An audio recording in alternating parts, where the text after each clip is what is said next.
I'm taking over, that's a promise, not a threat. Uppercut season off top, you stop breathing.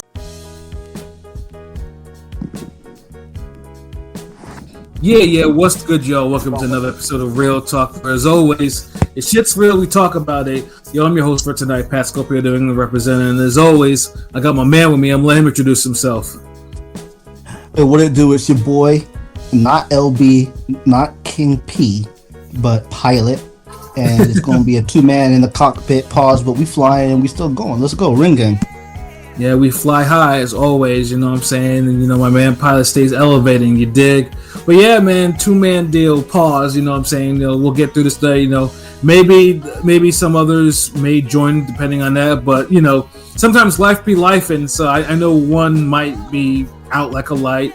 The other one may be out like a light. I don't know. Yeah, you know, sometimes life be life, but, you know, we here still bring you that content or whatever because... one's out of the light, one's out in the light. Yeah, basically. So yeah, the salute Pilots. I know, you know, like, you know, little change in his, in what he does in his personal time, but he's here. You know what I'm saying? So yeah, we got some boxing talk for you. First things first, man. We had Keith Thurman, you know, on Wednesday. See, it's actually kind of weird when you have a PBC fighter that fights on a Wednesday, but when you're fighting for an Australian promotion, you know, sometimes you're at their whim of where and when you actually fight.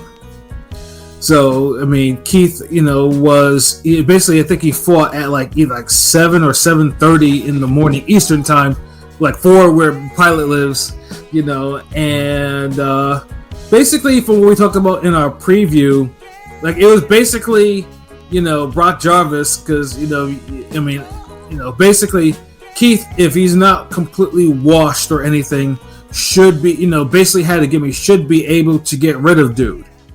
Or if he did, because if he didn't, it would seriously I'd seriously throw doubt on whether he should continue to fight or, you know, anything.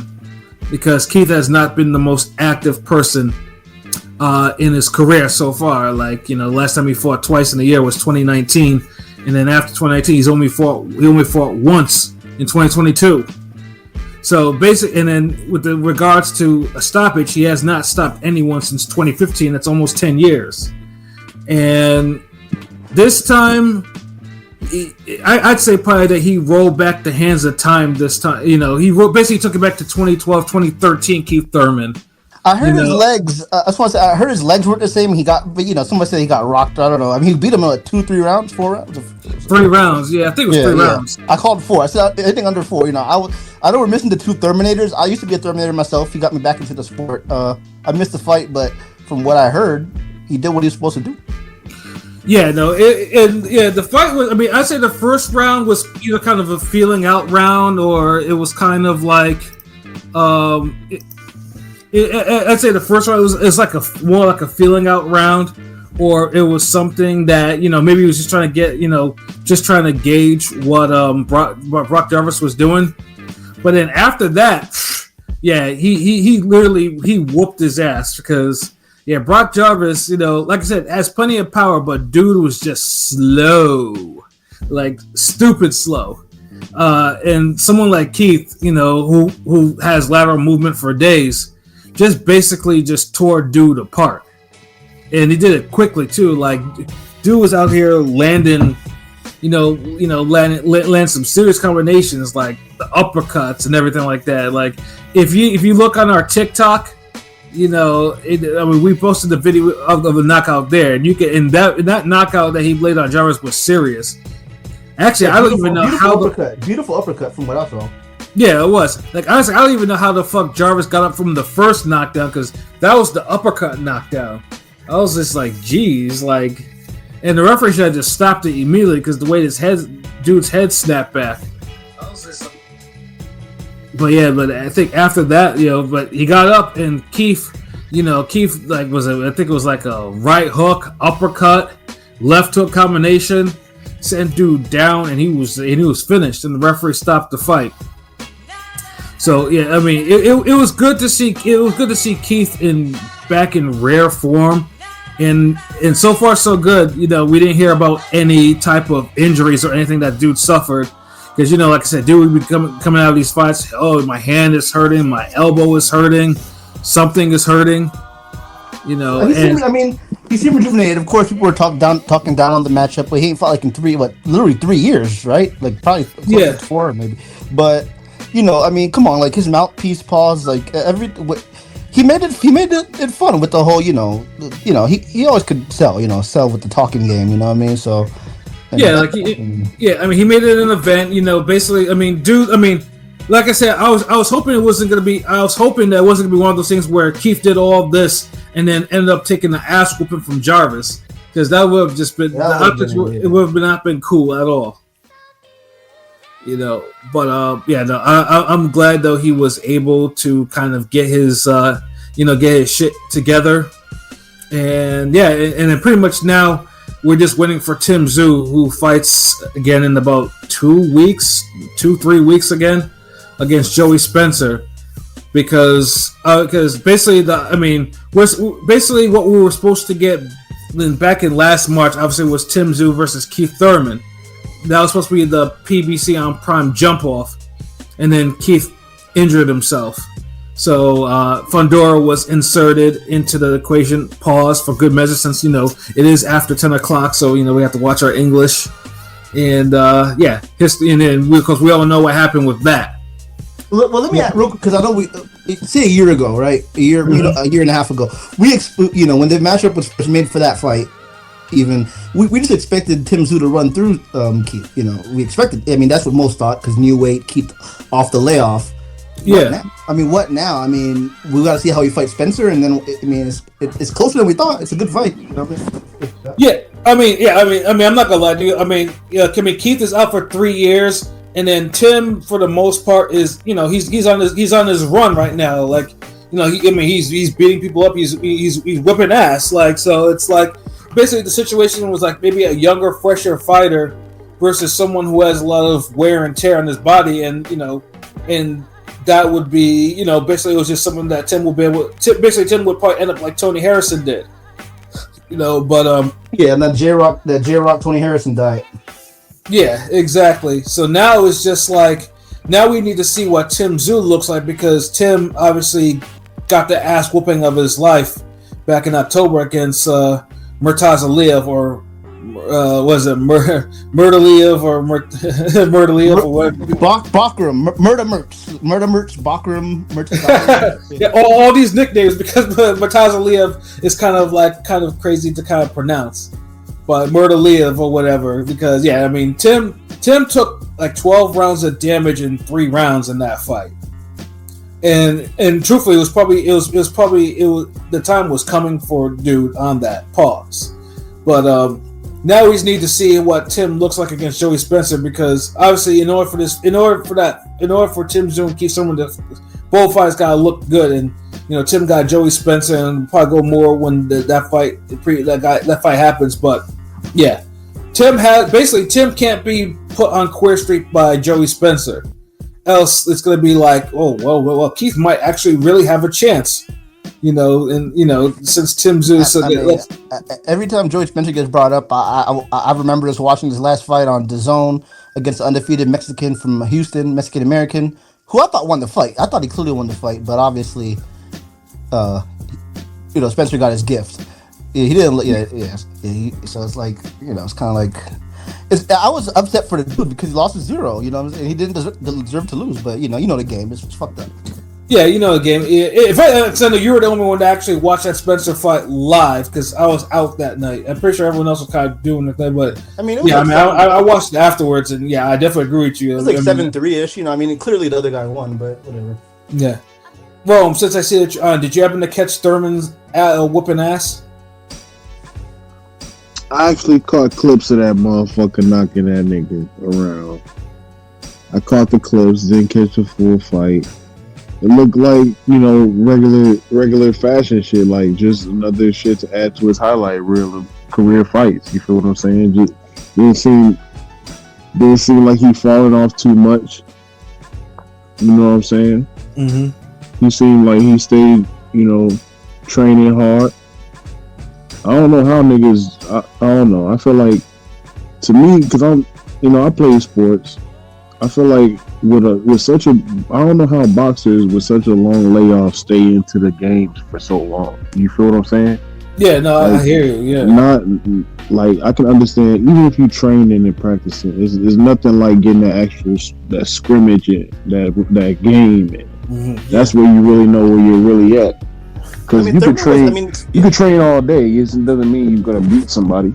I mean, certain guys like Thurman. I made this point earlier. I was talking to somebody, and there's like, I know Brandon Lee. You know, Brandon Lee's having a fight announced, and people are wondering what's going on with his career. I know, like, there's a couple guys. Him and Muratalla both are doing college and boxing, and you can't half-ass boxing. Like, I know Virgil Ortiz does the same thing, but I will admit Virgil Ortiz is a different talent. You know, going to school in boxing, but you know, if you're in boxing, you got to be in boxing. But a guy like Keith Thurman against like a can like that guy Jarvis, you know, that was easy work.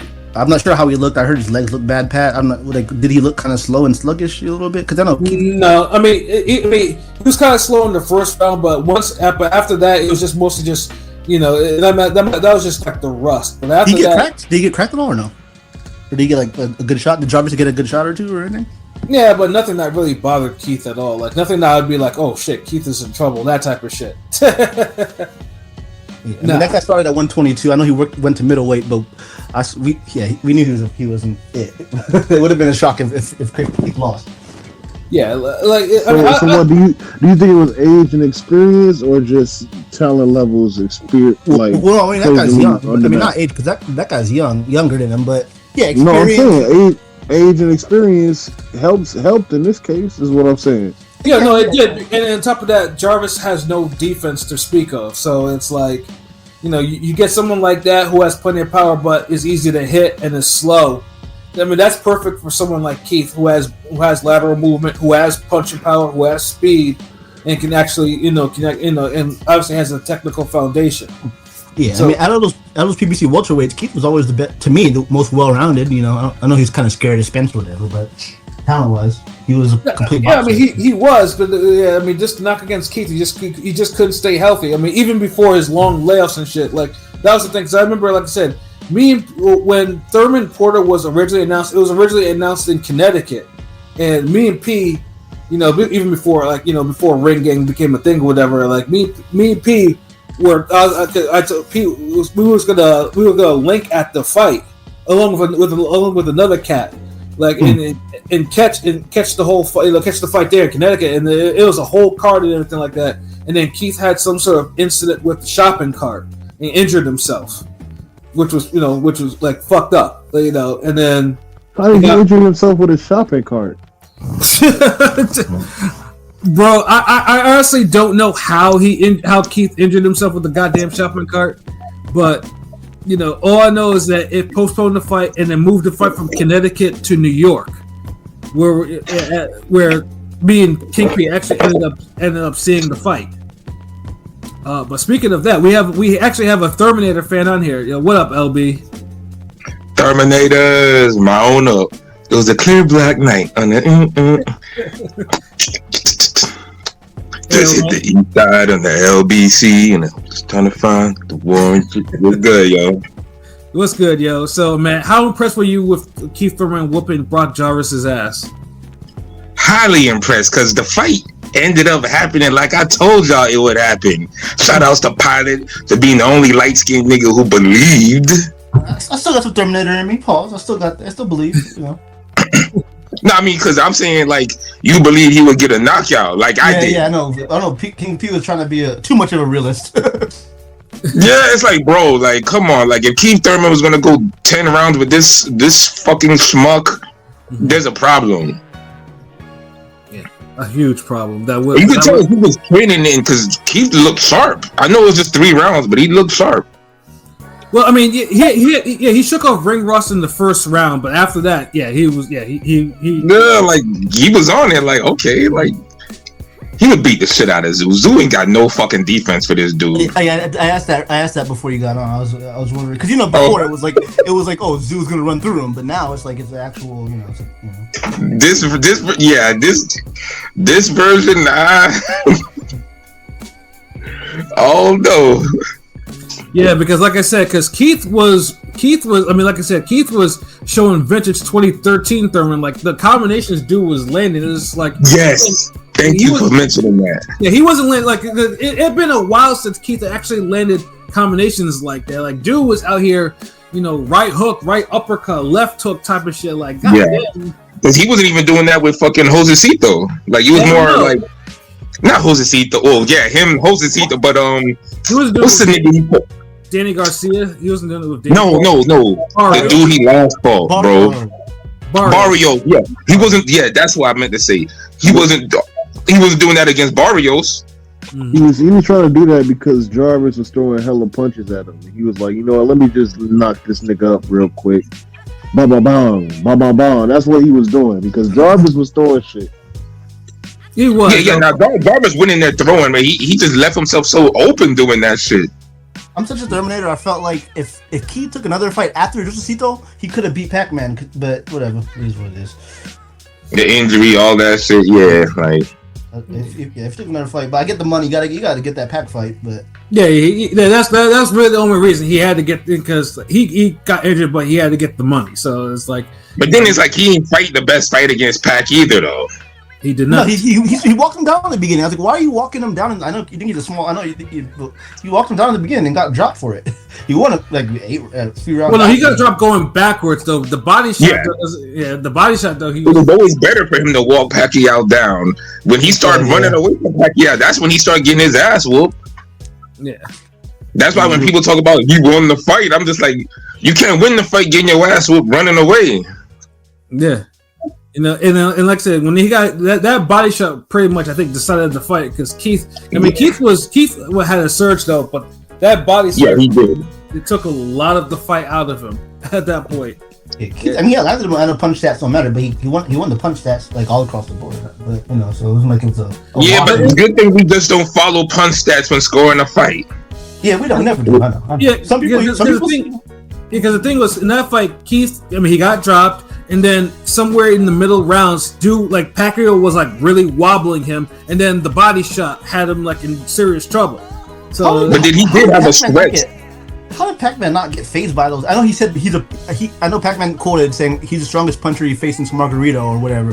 But how did he not get? Like, how did Pac-Man not even budge off those shots? Weird, weird shit. He felt, but this is the thing. I don't think like Thurman landed good shots on Pacquiao, but I don't think he landed his.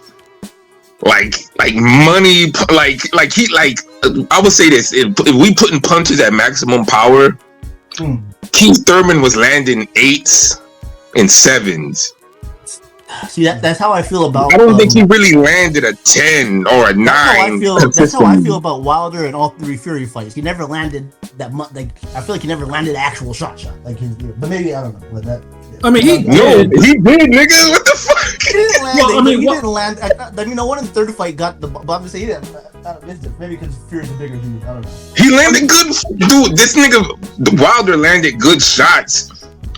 The thing is, the difference with him and Thurman is Thurman actually lands shots in a way where he could win rounds, aka ring generalship. Yeah, fact. Fucking Wilder don't have ring generalship. Yeah, Wilder would lose a fucking round if he can't hit you. Basically. Yeah. I mean, the Ortiz fight was like 8-0 until he landed that second Ortiz. The second fight. Yeah, he was getting out. He was getting schooled bad. Both fights, nigga. Fuck that. Yeah, both fights.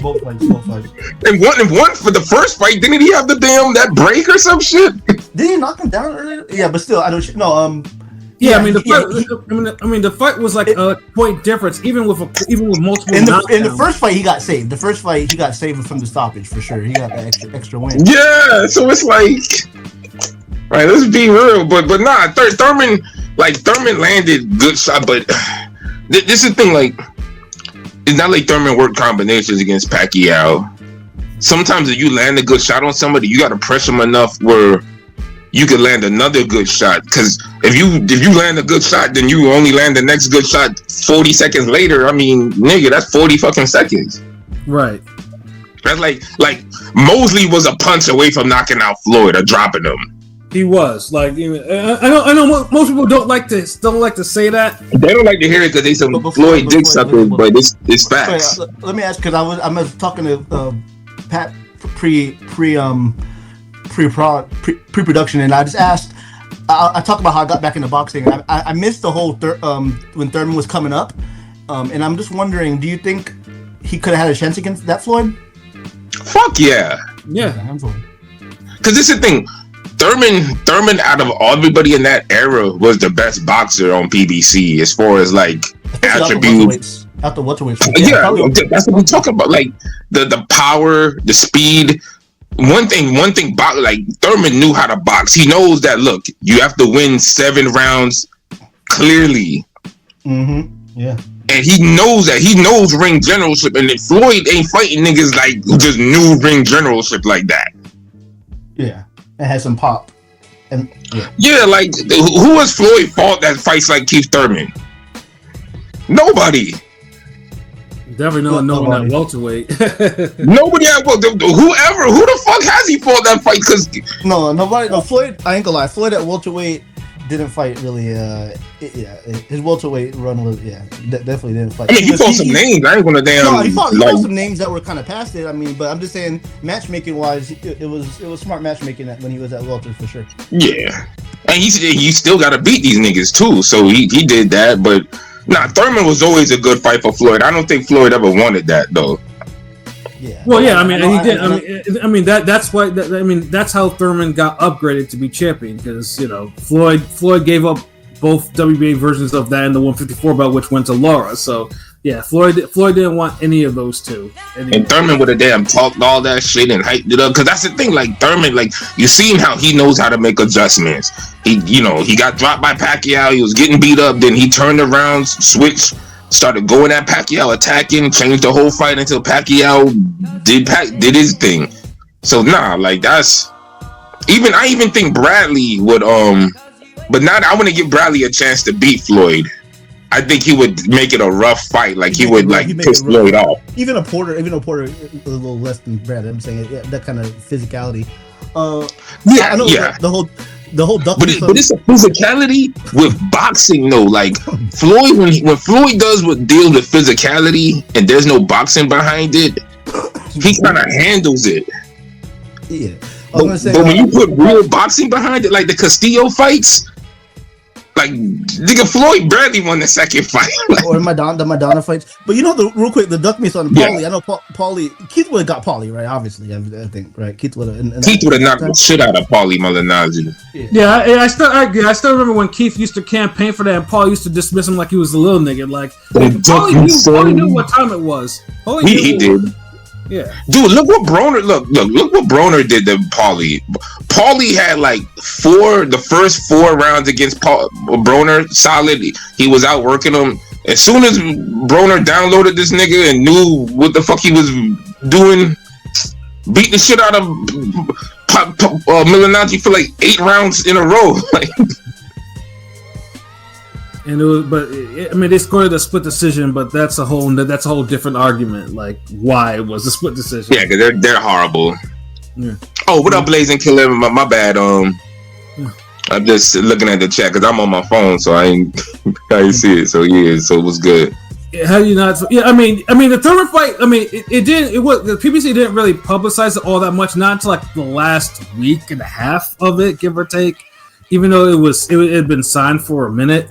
So, and then like I said, it's on a Wednesday. I mean, PBC. I mean, I don't think PBC has had a Wednesday card since they used to host cards on FS1.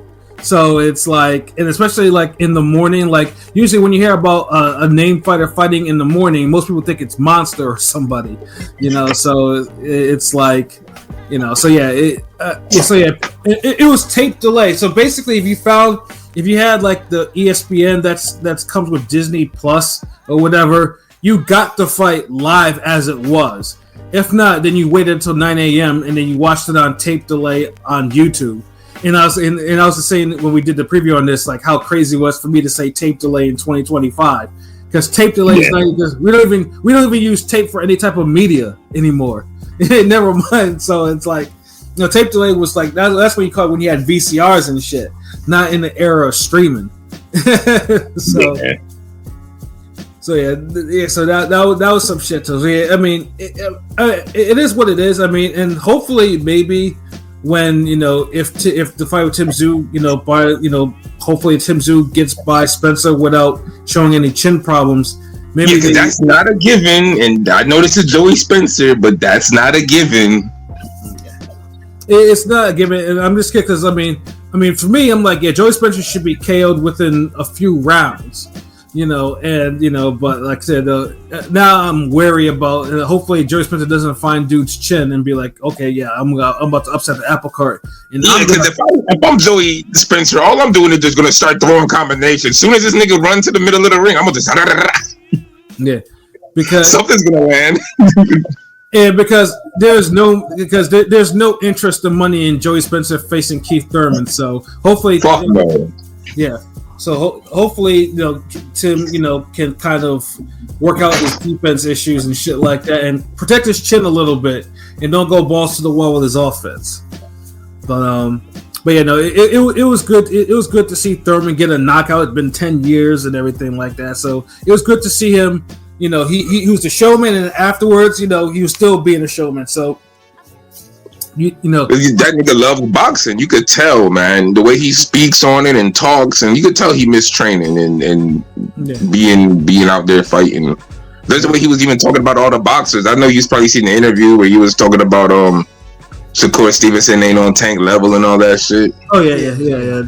I mean, he was spitting facts though. Hopefully he's inspired. I mean, he got the skills, so he's talented. But now Father Time though, because he turns 36 or 37 this year.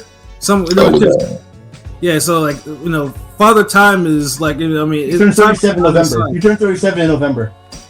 Yeah, so it's like dude, it's like now or never now. Like dude has to kind of whatever he wants to do or whoever his exit is, dude has to do it like this year at least, or try to set up a bigger fight for 2026 or something. I know people, people were calling for a Spence fight after what he did. I know Spence. Yeah, because I've seen a little bit of that, but Spence scary ass don't want no fucking Keith Thurman, bro. Stop. Well, I don't know. Like I said, Spence is damaged. Like I there's a reason why dude. Dude is probably getting all types of secret surgeries and shit like that. That dude, he's damaged. So and I think he's coming to the realization of it too with them tweets where he's like, the drinking and this and that. I'm like, nigga, like you just now saying this? Like you didn't have enough time to think about all this? yeah. That's basically what it is. Like Keith knows that drinking is part of the reason why he got his physical downfall. And even before that, though, yeah, Spence and Thurman, they weren't fucking with each other, so that's why that fight never happened. But I feel like that was some whole shit. Like that's Spence. No, I was Thurman. He got back into boxing. I still believe. I believe for the longest, I think Keith could outbox him and everything. The whole body, But for some reason, Thurman didn't really want to fight him. There was a time when dude, no fucking Thurman ain't want to fight this nigga. Spence ain't fucking earned no fight. He had no name. If Thurman would have knocked his ass out, it would have been looked at as like the American version of the fucking Diego Chavez fight. That's all it would have been.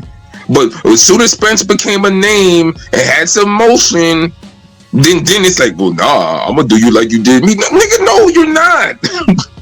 Yeah, exactly. Because you were just like a footnote. You were just somebody hungry where it was like, yo, Keith Thurman should fight this dude. And they always want Keith Thurman to fight all the damn mean pressure fighters and boogeymen. Well, nobody else was saying that shit to nobody else. Once upon a time, Keith Thurman was a unified champion, beating the two of the best welterweights probably, at the time, at that present time. Then one of them niggas who got beaten should have been fighting Spence and shit. Well, like get your name. Yeah.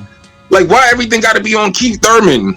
Yeah. And if Al Hyman really wanted the fight, I'm sure he would have had Thurman. I'm sure that could have. But the fight had no traction. Yeah. Dude, I'll say this, bro. Like that fight was about as dead as a goddamn Andre Ward Golovkin fight. Because only 10 people cared about that fight, and they're all Andre Ward fans on Twitter. Nobody else in real life cared about that fight. That's like nobody in real life back then cared about a Spence and Thurman. Everybody was like, It's cool. I mean, if it happens, it happened. If not, man, welterweight's still popping. When the Arrow fan, because it seemed like that a lot of the Floyd leftovers gravitated towards Floyd, so the fan base was really heavy. You know, the Spence fans were pretty annoying. Yeah, because Floyd kind of anointed him, and then with the whole Spence had. Remember, Spence had fucking gave Floyd a black eye. Yeah. Supposedly kicked him out the gym, right? I mean, I think that's been confirmed, basically, right? Well, that's that's been confirmed. Yeah, I mean, of course, you know, niggas been getting kicked out the gym. A pressure fighter's been getting kicked out the gym for years. Didn't De La Hoya kick out Margarito? Yeah. Like say, there's certain styles of, people, like I know Morales, had his issue with Edwin Valero for that same reason. Dude, pressure fighters are the most kicked out of the gym out of all types of styles. It's like, if you're a counter puncher, if you're a mover, it's like, okay, even if you're a brawler. If you're a sweet scientist, come on in. Come on, let's go. Yeah, come on in. Yeah. But, hold on, you pressure, wait, you throw 80 punches around? Hold on, you punch hard. You don't get tired for 3 You don't get tired. Hold on, you actually got good technique and form. Yeah, I mean, we'll come in. We'll give you some work. We'll give you a couple 3 rounds later. All right, nigga. So here, take this check, and you get the fuck out of my gym. I mean, the opposite of that though was Mike Tyson, whose sparring partners used to quit because Mike used to put so much pressure on them, and used to treat sparring like a real fight. So that's the opposite. With his style, he had to. Yeah. So I get it, but yeah, man, like there was a lot of the Floyd with the little Spence thing. Like you said, I was like the Spence was the guy, so there was like, yeah, they tried to make that, but nah, Spence. I feel like Spence ducked the fight when it actually became a fight. So I'm always hold the fight being not happen due to Spence, and I felt like it hurt him because the momentum Spence had at the time, he'd have been favored to beat Thurman, and then he would also beat a style that was a little similar to Terrence Crawford's style. It would have prepared him for that fight. Yeah, Lord knows Ugas wasn't the one preparing for that fight. Ugas definitely wasn't the one. Get the fuck out of here, like. Yeah. So yeah, like, so it, and I ain't hating on Spence or nothing, but it just, he didn't really have no reason not to duck Thurman. That was just a whole petty bullshit that he fell into with Floyd and his fans, and he kind of paid for it because he missed out on the payday and all that shit. No, I mean, you picked Thurman. You picked Spence against Bud last minute. So nigga, I picked Thurman. I picked Bud against Spence too, nigga. No, you picked Spence last minute. I remember last minute. Yeah, but then that was LB that did that, nigga. That wasn't Shuttleworth. If you remember when I made the Bud prediction, I even said like Bud would probably drop him in the 4th round or some shit. Yeah, we always felt Bud would time him. We didn't expect the fucking domination masterclass. Yeah, no one called it domination. Like, I mean, none of that shit. But nah. I mean, I did say, Crawford. No, you said B Hop. You said it'd be a B Hop Tito type thing. Which you kind of, I mean, it was. I mean, that's a dominant. Oh, yeah, it's close enough. But that was pretty much. But nah, that still ain't no. But that still ain't a level of domination though. That was more Floyd on Corrales or Gotti. Nah, no. Floyd, yeah. Crawford Spence is more Floyd Corrales. Yeah. Hopkins Tito is more like a bad boxing lesson with a good finish. Right. But Corrales Floyd is like an ass whooping. Yeah, that was a flawless ass whooping. B Hop Tito was like a fucking just chopping down a tree, chopping it, and eventually timbered, basically. Yeah. And it's not like Tito landed a few shots on Hopkins, but it just ain't do shit. He was just, we learned a weight class for a reason. Tito was a welterweight. I'm a Tito guy, so yeah. But, well, no, I mean Tito. Tito hit hard, dog. I mean, Tito hit hard, and he won belts, but obviously B Hop wasn't the natural bigger guy or something. Now remember, B Hop had a chin first of all, and he naturally bigger. So a nigga who got a chin and naturally bigger than you, he could probably take your shots. And I love Tito, but B Hop probably was more skilled in terms of just boxing ability. I mean, he's multi-dimensional. Like Tito just had one. great dimension. He had 1 year, but it was great. Yeah, Cheeto was a man, but. Yeah. But yeah, no, yeah. So yeah, I mean, hopefully, like I said, with Thurman, I mean, Thurman Spence fight happens. I mean, Spence is gonna have to go. I mean, in order for me to get into Spence, is gonna have to has to fight again. Like literally, it's been 2 years. It's gonna be 2 years soon. So it's gonna be like, if you're gonna fight. I mean, right now, all dude is doing is like basically, yeah, like LB says, he's writing cryptic tweets and blaming his drinking and stuff like that, and of course we all know he's getting surgeries. Like there's no way, because if you're out that long, you're either taking a rest or there's surgeries, one or the other. So, we'll see how it goes though. But yeah, Thurman, whatever his exit strategy is, he's gonna have to have a big 2025 and fight, and hopefully fight 2 times a year. Maybe even 3, since the next fight, after Zoo would be is in July, so there's plenty of time for another fight for this year. But yeah, we'll see what the exit strategy goes for Thurman, in terms of what he wants to do. If it ends up him getting a shot at Crawford or being a 154 champion, because I personally don't. 154 is a popping division. So Crawford going to fight Canelo. That dude, 154 ain't getting as popping now because it's like the names are getting too big, and now niggas is taking longer to make fights. Because nobody wants to pull a name that they can't beat. Well, I mean, they're not divas in that division, but I think now everyone knows that certain fighters will get. It's a hard, like a Podomatic, every time. It's going to turn into light heavyweight. Watch, where it's going to be like you could get good fights, but after this fight, it's like you chill, nigga. Yeah, and we'll get more into the 154 shit, like when we talk about Fundora, like and what's going on with that fight, though. But yeah, the 154. It's entering a different dimension, but like I said, make no mistake, a fight of the year will pop off at 154. It's like almost a given now, but it's now, I think the fighters now realize how dangerous that fucking division is. So they're treading carefully. It's not necessarily. That's what it is. That's a better way of putting it. Like they know, because it's like, even look, like Ortiz is a payday. And you don't see Thurman like, you know what I mean? Yeah. Podomatic is still like, every time a Podomatic fight it's like, oh shit, like, that's like a guaranteed hard fight, because that motherfucker knows nothing but hard fights. There were some rumors I heard about Bakram, because Podomatic is gonna fight him, but nobody, I'm saying, like, that's a realistic fight, because Bakram's gonna be ducked.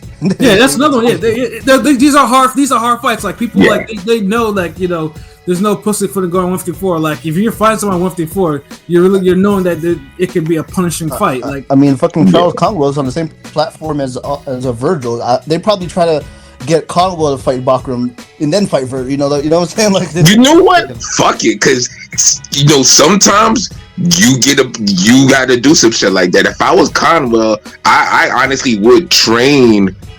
I would start training, preparing myself for Bakram and start calling him out, because like, who else are you gonna fight, bro? They ain't gonna give you Virgil Ortiz. Conway is a small. I've seen him enough in the ring where he looks smaller compared to a lot of the 54 guys, but he's much fiercer and stronger than a lot of them. But I'm just saying, Bakram looks big as fuck. So, but either way, that's a great fight. 154. If King P was here, I know he would, say some disappointing shit about Conwell's activity, but yeah.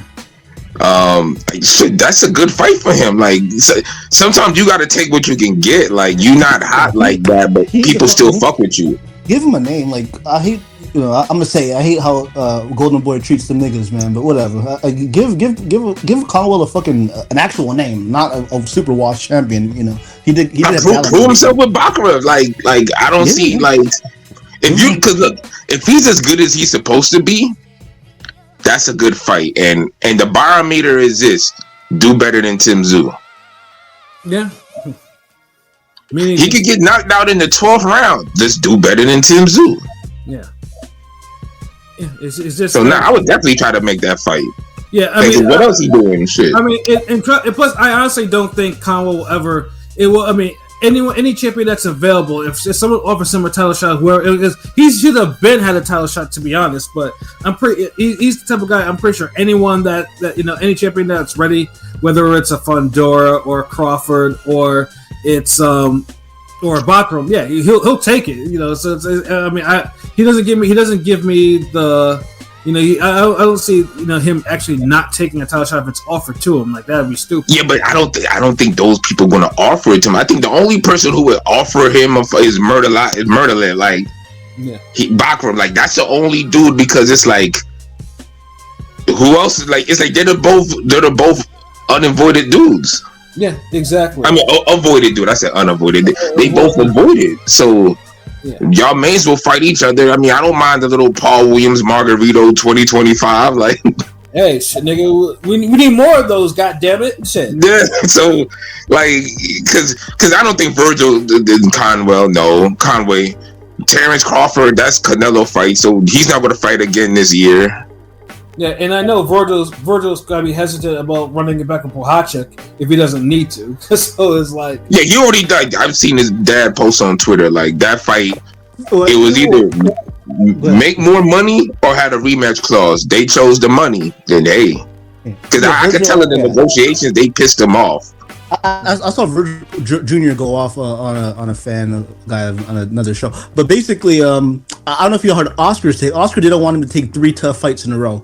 He tried to justify it, because literally Virgil would have fought 3 of the European. Three of the toughest people at 154. And you know what? Honestly, he has a point. I don't mind that logic, though. No, the logic was good. I mean, I hate, Oscar would never duck the smoke. We always talk about that, but I got the logic. I don't think it's. And that is, and it's just back to like what I said with Keith Thurman. Like, why y'all making the one nigga take all the tough fights? Because literally, that's what Canelo's doing to Benavidez.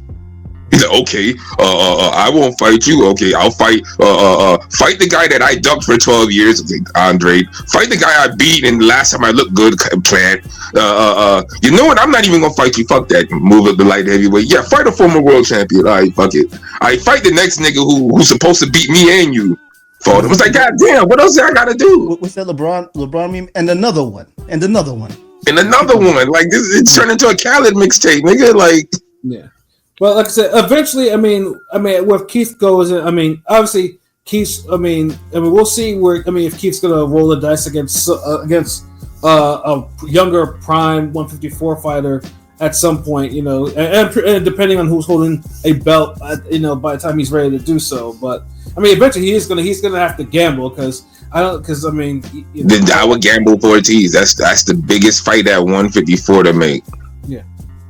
Yeah, because unless Fundora still, surprisingly is holding on to the belts at that time, and then you go up to Fundora, then you knock in. But that's more winnable fight for him. But both fights are actually good for him. Fuck that. Yeah, for different reasons though. But yeah.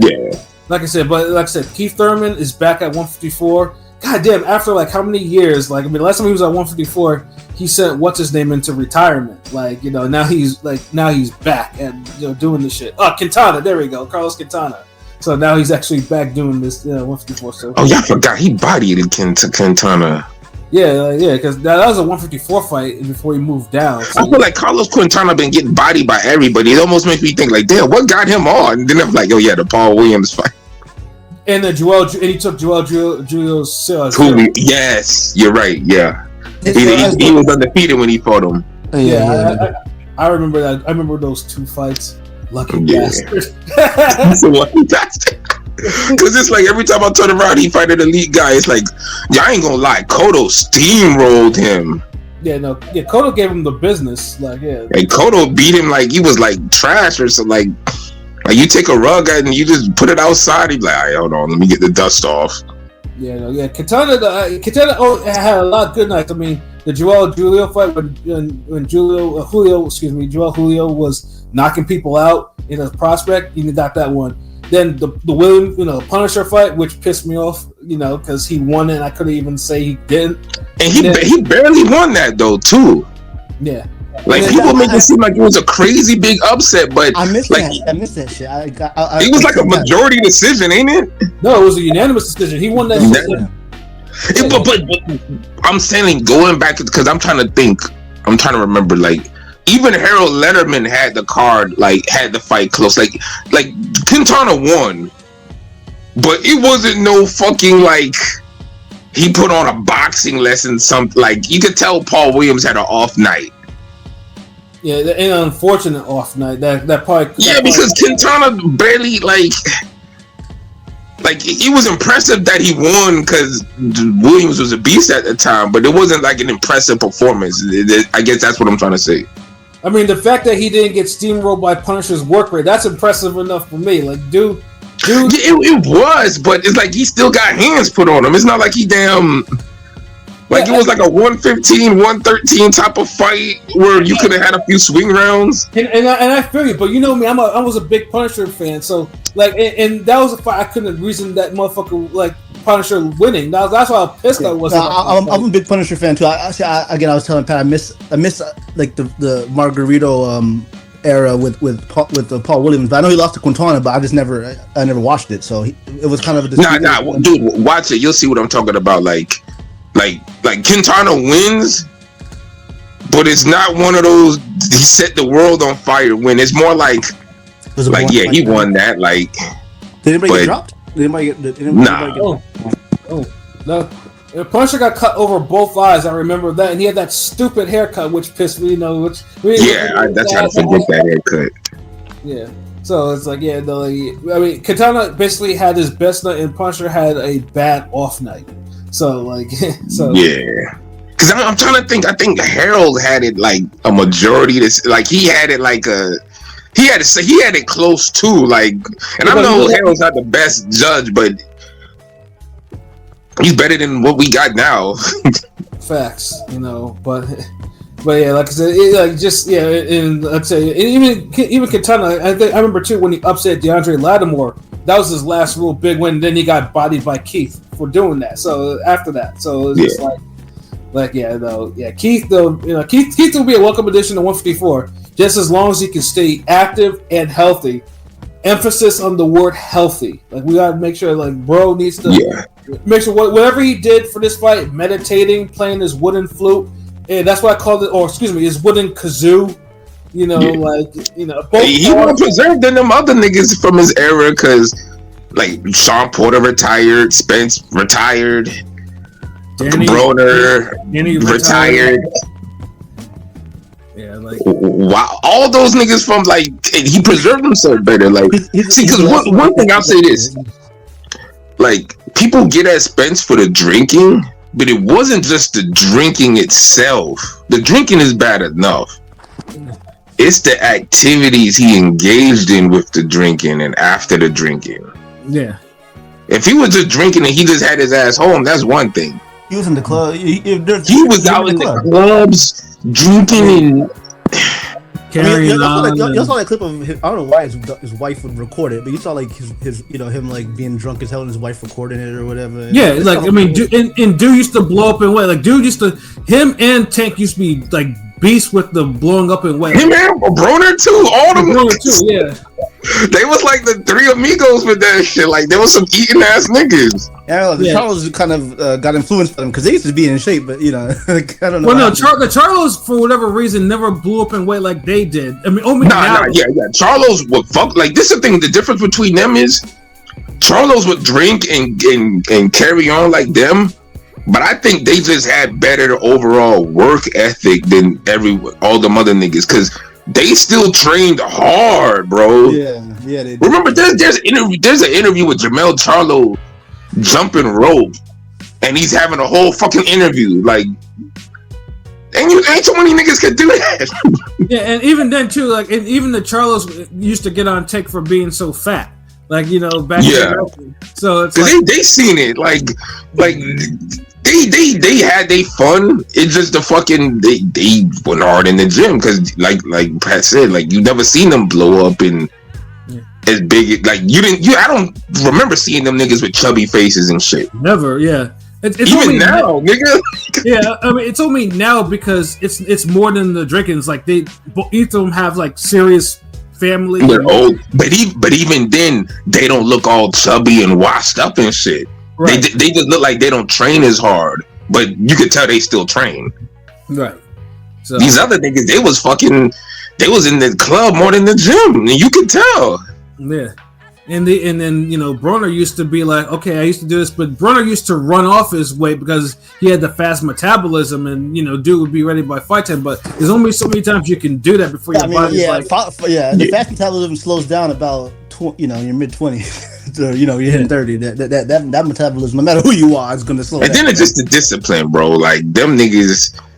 Like I just think the Charlo discipline is just different from them dudes. That's why they was able to last. It was lit, I know PBC is known as a pro-black, boxing, but when I got back into boxing, PBC was, finding their footing. So I got, it was dope seeing a bunch of brothers doing their thing. It was cool. It was cool. It's still dope. Like it's just. They're talented dudes that were getting knockouts. A lot of them. So. Yeah, it was just wish that some of them were just a little bit more, they were able to kind of preserve themselves. Like Keith, Keith is more like, Keith used to blow up in weight too because he's a naturally big dude. But he was in the gym though. He was disciplined. Yeah. He wasn't drinking or smoking or anything. He was just, he ate, sure. And even if he did, and even if he was, that motherfucker stayed his ass in the gym. That's what slow everything down. If you train. These like you see it with these rappers and shit. Like you see some of them look more healthy now because now they're conscious about training and all that shit. Like some of these niggas look more healthy now than they looked in their 20s. That's also facts. I remember Dr. Dre was one of them. Dr. used to for a minute was walking around like a 50 clone, and then now he looks like a regular old man. But yeah, back in the day, that dude was chubby as shit. Like Yeah, like that training counts for something. Like the whole discipline of just training, like yeah. But it slows down shit.